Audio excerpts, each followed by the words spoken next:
Legislative Assembly from Amaravati under the category of writer.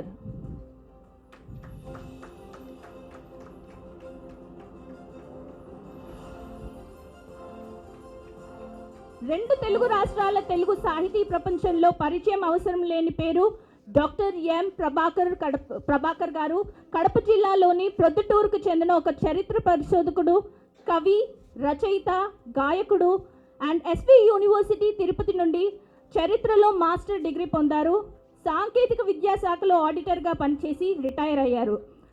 మధ్యలో అనేక మంది రాష్ట్ర మంత్రుల మధ్య, ప్రభుత్వ విప్లు, చీఫ్ విప్ల వద్ద PA, PS, OC, DS గా